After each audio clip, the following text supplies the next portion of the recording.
we should live with the Lord, and you should practice this as a healer. Not that you have to practice all the 8 steps of yoga path, but you should be able to discriminate between the true I am and the false I am in you. The false I am includes the lower principles in you, which we call the physical,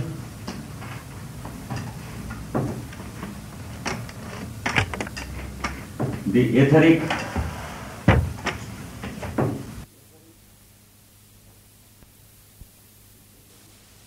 they are called the higher principles.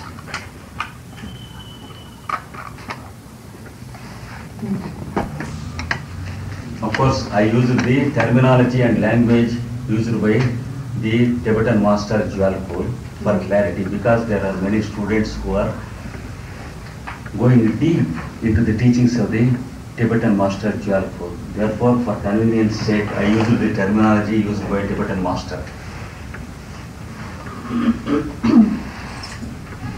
And the principles 5 and 6 put together are called soul.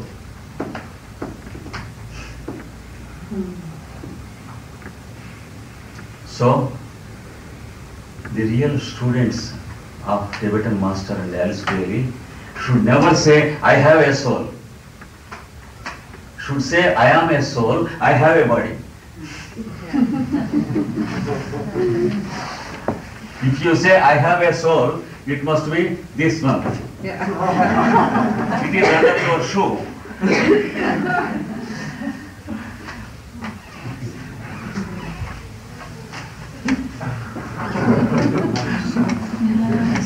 So, if any student studying the book Initiation, Human and Solar, or Discipleship in the New Age, if he says, I have a soul, it's a pity.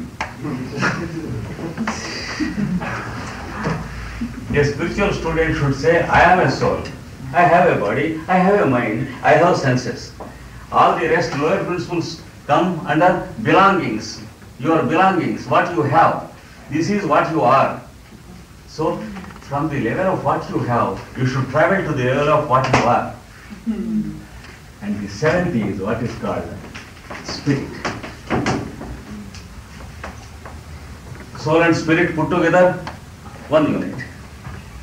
What is spirit? The God in man.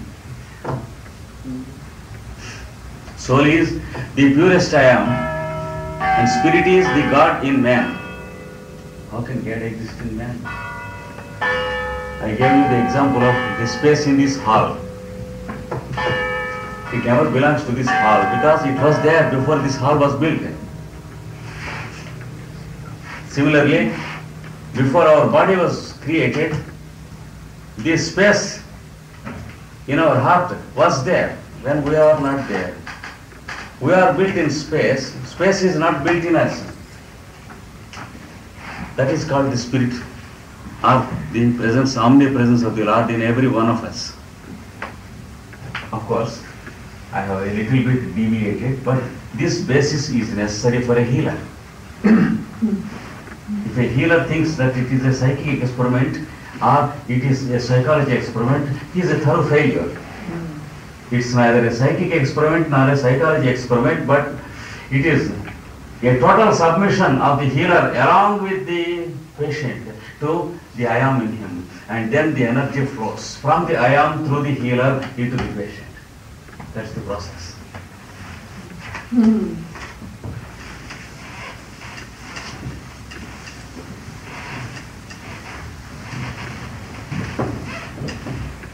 Another fact that is to be remembered is,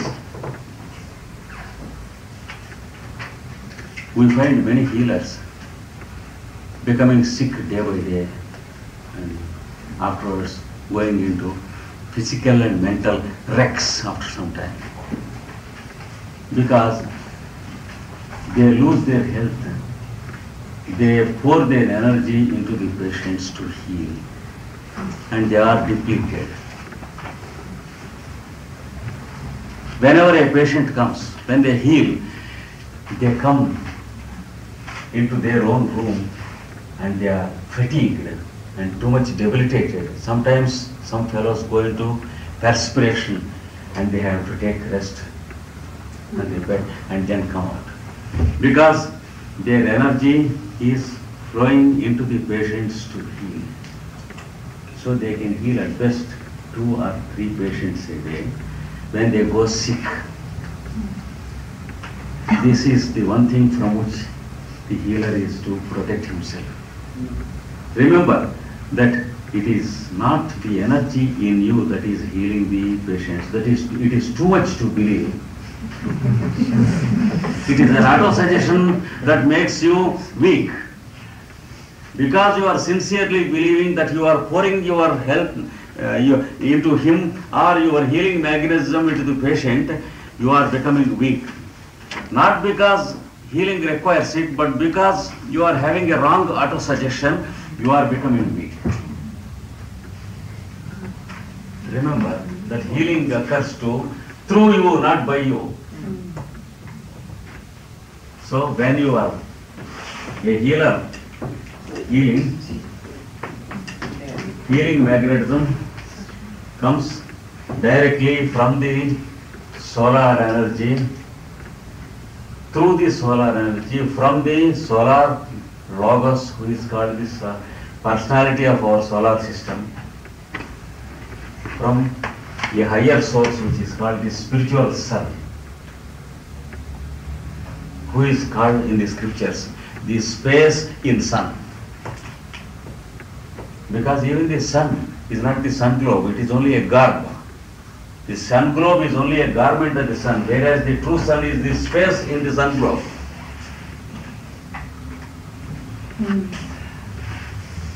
This secret should be meditated upon.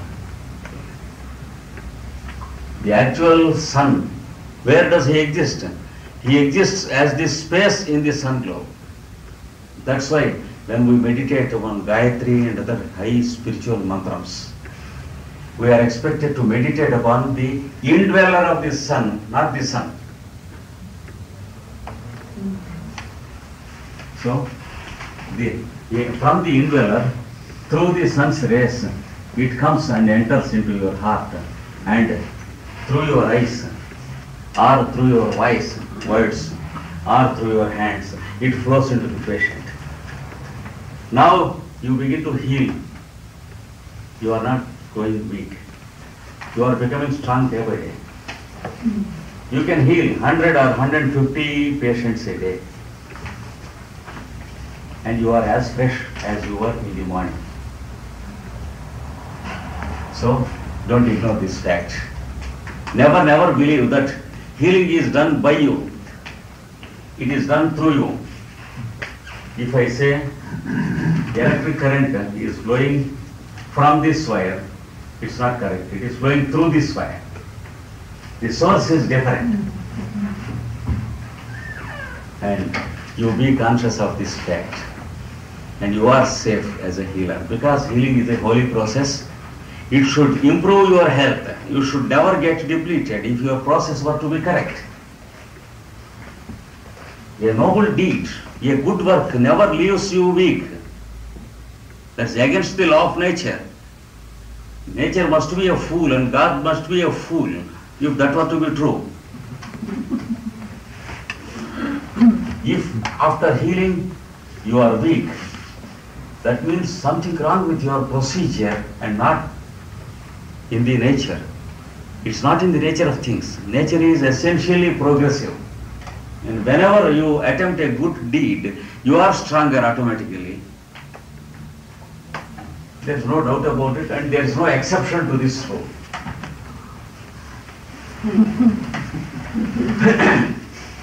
This is next aspect. And last and final, I think I have taken much of your time. Last and final point to be remembered is you should be able to classify diseases, all diseases in the world, under two headings.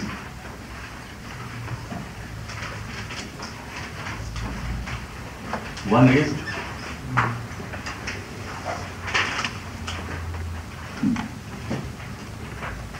hyper, and the second is hypo. I'll tell you what it is.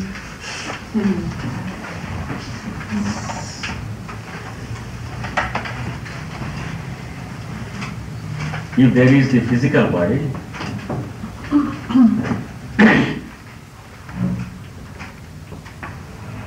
it is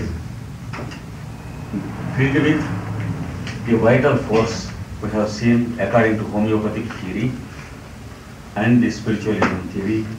We have seen what is called the etheric body or the vital body. And the vital force is being supplied to the physical body through centers called energy centers, which are beyond the comprehension of the present medical student. Of course, tomorrow's medical student knows it in the 21st century. Present medical student is directed only towards anatomy and physiology, and there the investigation stops. We know only by our frame, that is physical body, the bony system, the nervous system, the circulatory system, respiratory system, excretory system, ganglion system, and the ductless glands. That's all. Beyond that, man is understood only in these terms. Just as the owner of this hall is understood by the hall, or the person who sits in the chair understood by the chair. Suppose you say, this is Mr. Krishnamacharya, the chair, the wood in the chair, etc. If it were to be true, then the anatomy must be the person. So beyond anatomy and physiology, there is what is called the force. And the distribution of the force is being done through the nerves. Just as the distribution of energy into our houses is being done through electric wires. And the wires are not electric current. So also, the physical body is not the vital force and the nerves are not the vital force. The vital force is flowing through the nerves. And there are energy centers, mainly 6 in number, and the 7th being the head center. The 6 chakras and the 7th. Where do they exist? The anatomy student demands you. Show me if there are chakras. Otherwise, accept that there are no chakras at all.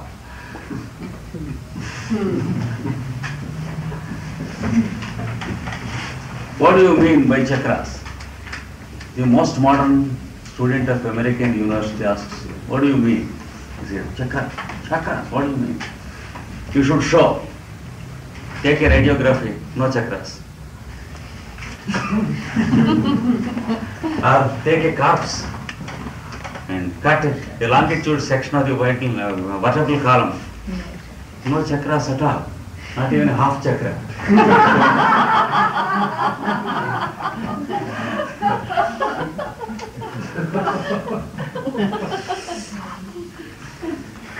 Where do the chakras exist? Where does the energy exist in you? Do you have energy in you or not? Yes. Yes. Where does it exist? Shall I take a radiography of your body? Can I show your energy? Energy is not physical. Therefore, it cannot be submitted to any instrument or the senses. The mind should understand it through the phenomena it produces. Can you show electricity? If we touch it, we know it, but we are not there to explain it.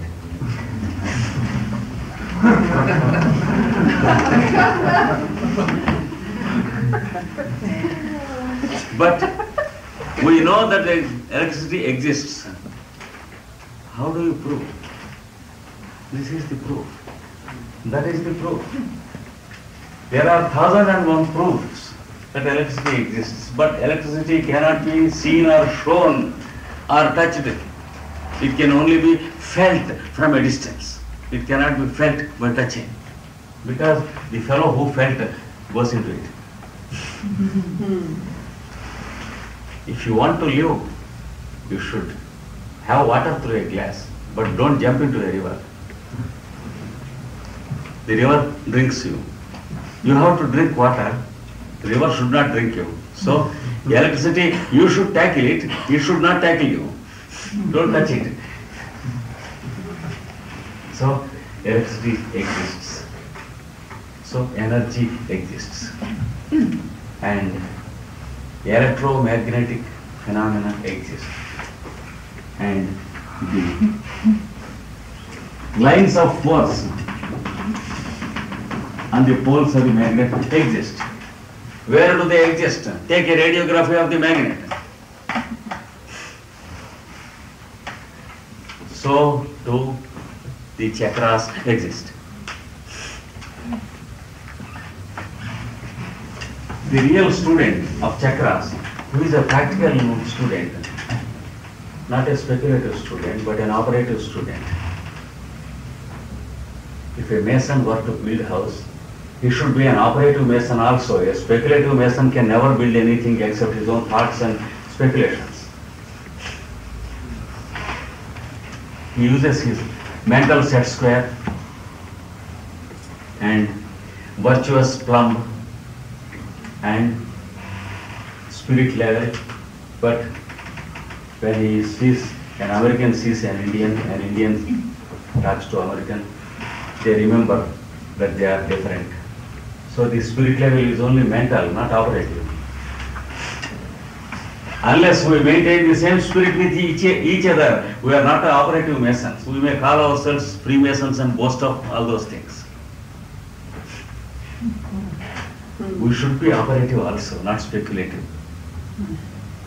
Then only we can be healers. Otherwise, healing should be done on speculative level, not operative level. Can we eat speculative meals? We have to eat on an operative level. Same thing here also. So, energy exists. The centers of energy exist. Through the centers, energy enters into the body. From? Where from? Where from electricity comes into the electromagnet? Where from magnetism comes into the magnet?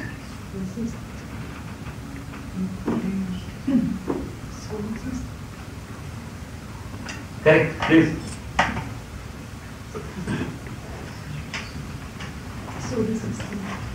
Solar system. Where from the solar energy comes into the solar system?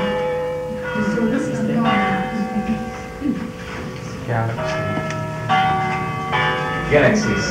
Where from the energy comes into the galaxies? It is there in space. Space is a pool of energy. In these Sanskrit scriptures, it is called the ocean, the primordial ocean. And there are whirlpools in the ocean which we call the galaxies. And then there are the lines of force in the whirlpools which we call the processions of solar systems. And the whole universe is a fabrication of vibrations, that's all. So, energy exists in space and it is flowing into the constitution of every one of us through these energy centers. It exists where we are. When we have an open mind, a cheerful mood and a positive approach, the channels open and the energy flows in. If we are suspicious, if we are jealous, if we are angry, if we are ill-tempered, the centers close and there is debility. This is the ultimate truth of it. No exception to this truth. So, It is the duty of the healer to see that the energy centers are opened.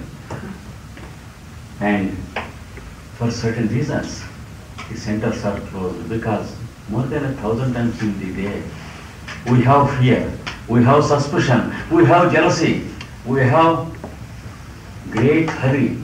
We are in doubt if we can catch the aeroplane or not. We are running, eating before running, all nonsensical things we do. Eating while angry, not while hungry. We go into disease.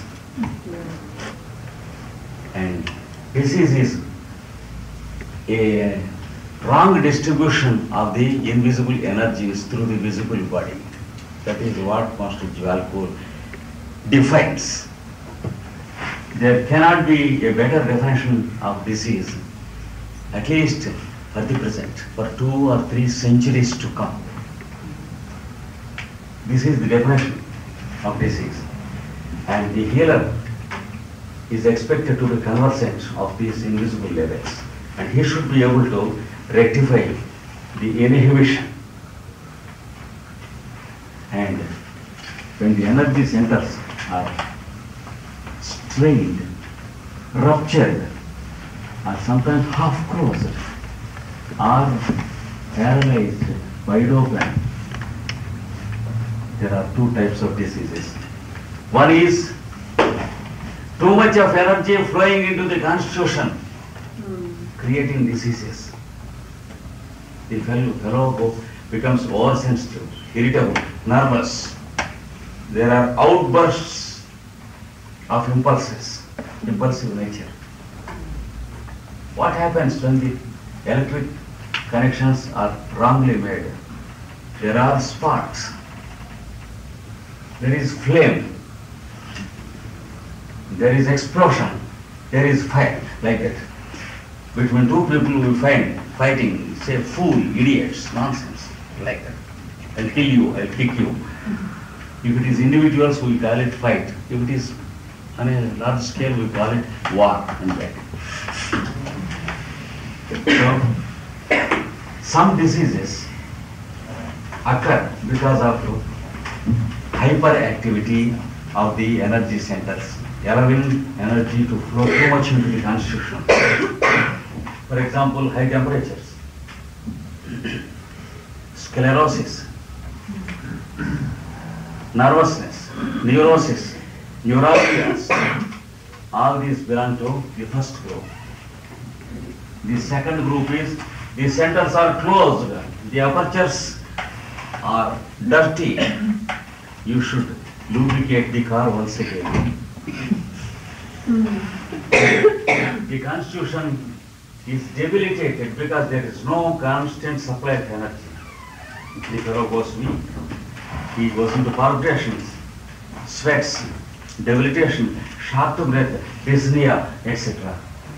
The liver is not functioning, intestine is not functioning, chronic diarrheas, chronic constipations. We use many medicines, sometimes purgatives. Again, next day there is constipation.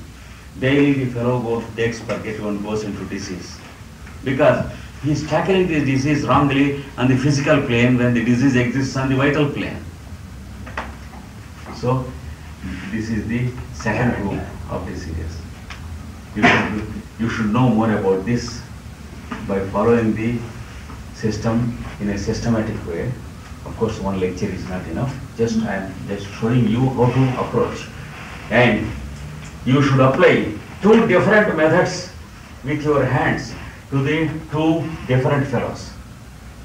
If the patient belongs to the hyperactive type and produces a disease of hyperactivity, you touch him in the required places and draw the energy out of him with the thought. Because energy follows thought. That is one of the mantrams or sentences given by Jwalpur in not less than 18 places in all his 24 volumes.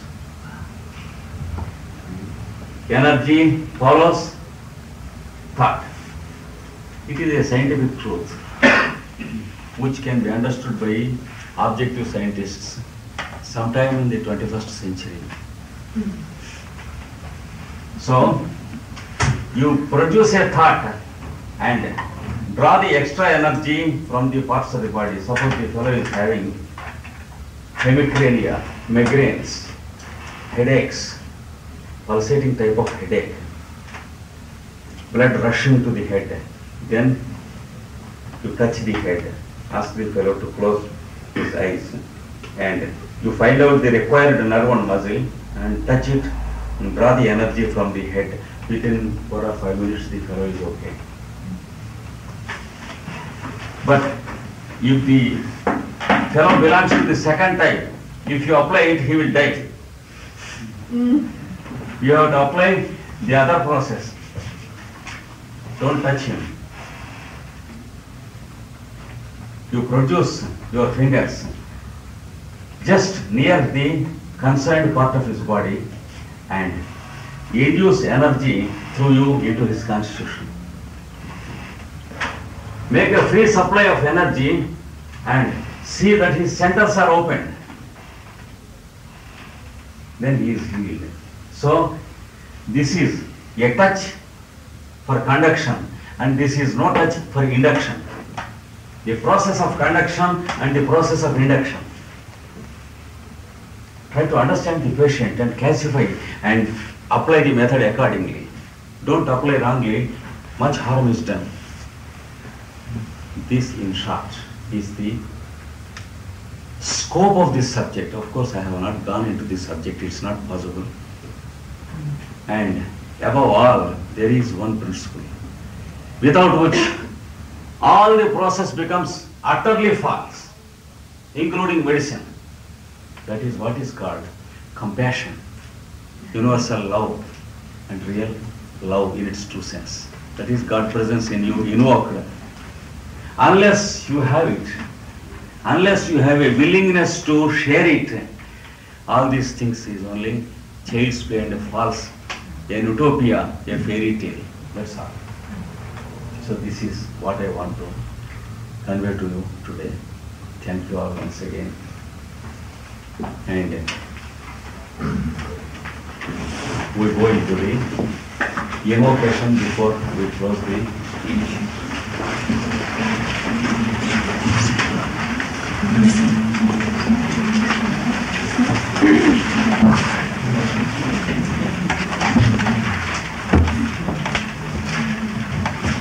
All those who want to heal and who want to be healed, please repeat the invocation. We will let us repeat the invocation given by Master Jayapur. From the point of light, within the mind of God, within the mind of God, that light stream forth let light stream forth into the minds of men. into the minds of men. Let light descend on earth. Let light descend on earth. From the point of love, From the point of love, within the heart of God, within the heart of God, let love stream forth let love stream forth into the hearts of men. into the hearts of men. May Christ return to earth. May Christ return to earth. From the center, From the center, where the will of God is known, where the will of God is known, let purpose let purpose guide the little wills of men. guide the little wills of men. The purpose The purpose which the masters know and serve.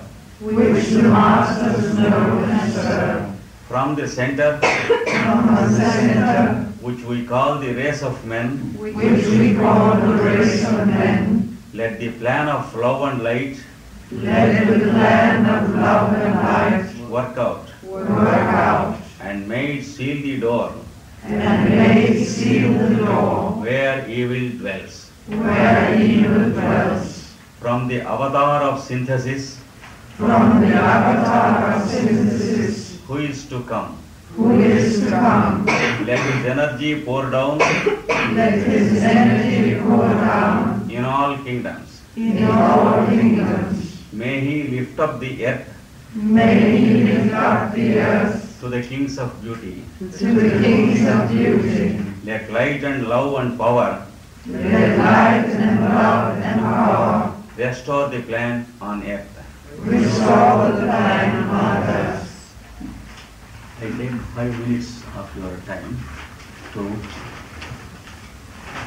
explain about the Vedic chanting invocation I am doing, because a few of our brothers and sisters asked me to explain it. I take 5 more minutes, not more than that. Those who are interested,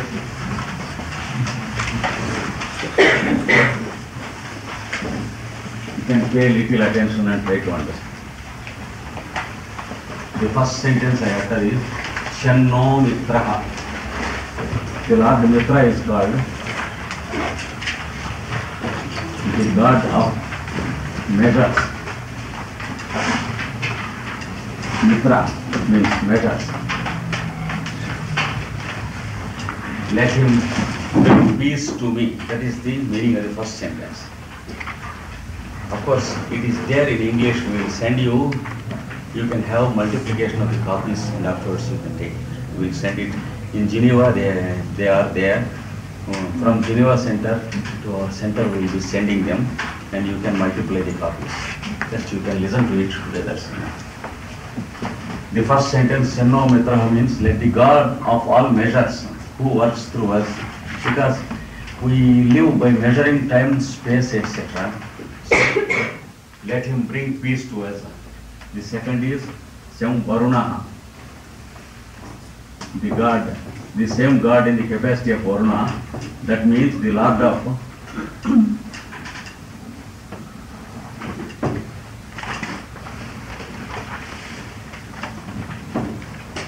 surfaces.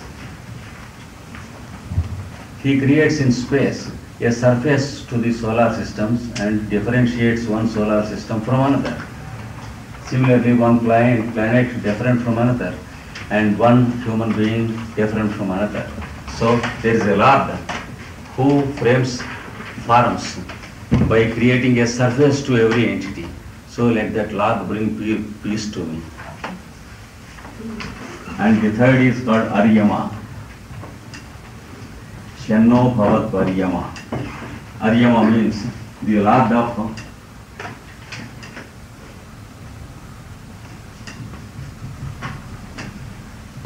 reproduction and multiplication. The Lord who multiplies the species, who sees that the living beings exist on this earth continuously, though living beings are dying every minute and being born every minute. There is an irreducible minimum which keeps the continuity of living beings. The Lord who establishes this truth on this earth, let him bring peace to us. And then Indra and Brahaspati. Shanna Indro Brahaspati. Indra means the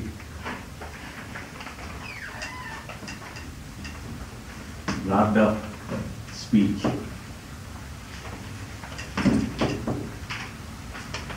And the Lord of the senses. Brahaspati means the Lord of utterance. So let the Lord of speech and the Lord of utterance bring peace to us. Next, Vishnu. Seno Vishnu Rudrama. That means let the Lord of pervasion and presence. Let the Lord who pervades in everyone and who is present, giving his presence to everyone, let him bring peace to us. The word Vishnu means Lord of pervasion and presence. Then next, Namo Brahmane. That is, I bow down to Brahma, means the Lord of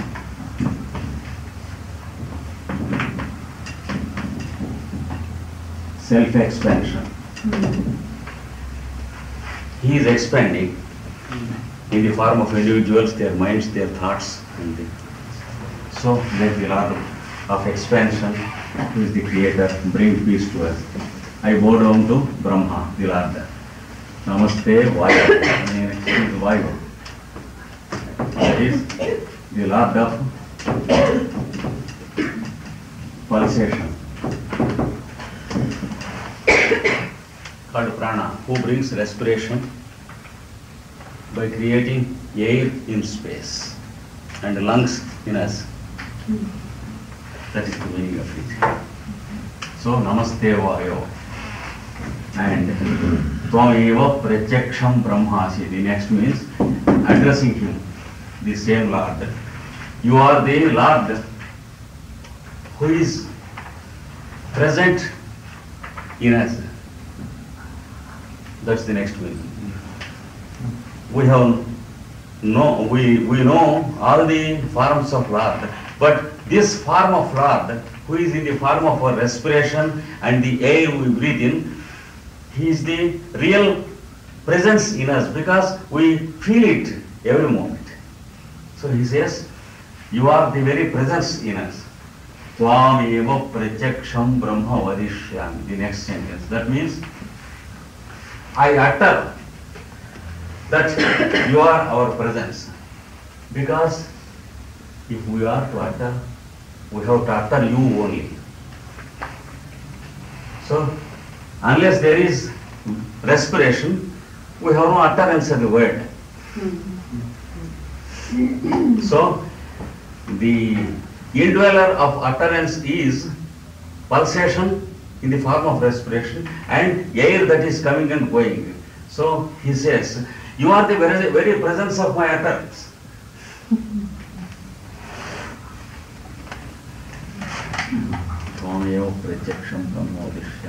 Satyam vadishyami.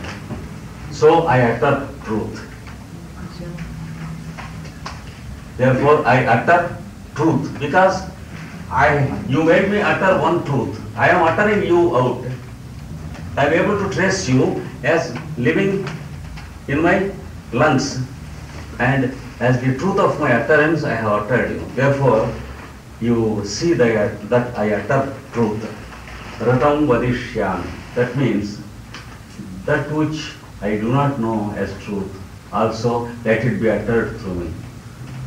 That means whether knowingly or unknowingly, let me utter only the truth. Ratam vadishyami. Tanmam avatu. May he save us all.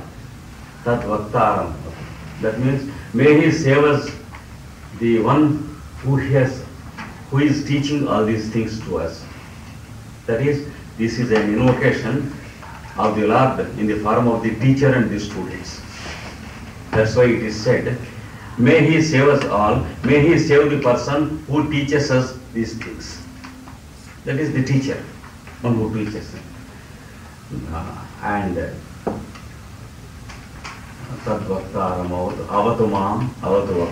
once again, may he save us. Once again, may he save our teacher. Om Shanti Shanti Shanti. That is, peace be to all. This invocation was being used in the morning before classes started and in the evening when classes are closed in the ancient schools in India. So this is the invocation, and the meaning and the word meaning of which I will send here to Paul, and the copies may be multiplied and we can take it from. So I take leave of you once again, and we will meet once again when the Lord makes us meet. Thank you. Thank you.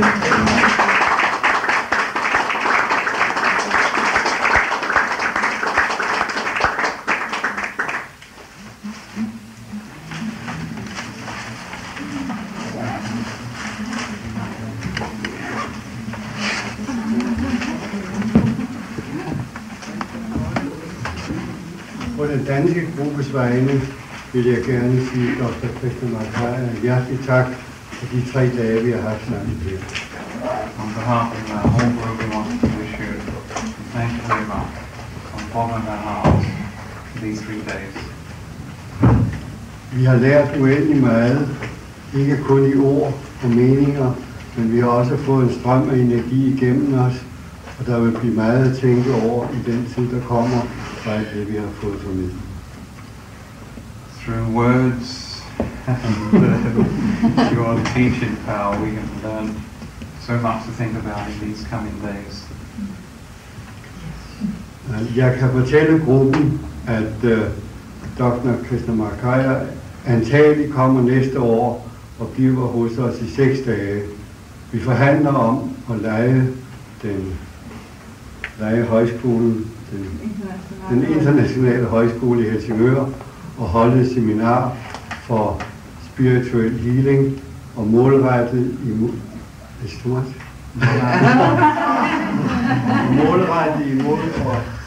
mod alle dem, som healer, men som ikke er læger. Og der vil ude i Europa vil antagelig beholdt et specielt lægeseminar, som Dr. Krishnamacharya. Since everyone understood it, not Dr. Krishnamacharya. We're looking forward very much to the seminar that you're going to hold with us next year. 6 days at the college in Helsingør, an international high school, on spiritual healing. Dette seminar har vi aftalt med Dr. Krishnamacharya vil blive lagt ind i en plan, som vil blive lagt nu nede i München, når Krishnamacharya efter han har været i Hamburg rejser til München, og vi regner med, at vi kan forelægge de færdige planer en gang i december. We hope to see the finished program in December for the seminar next year in August, and that will be in München.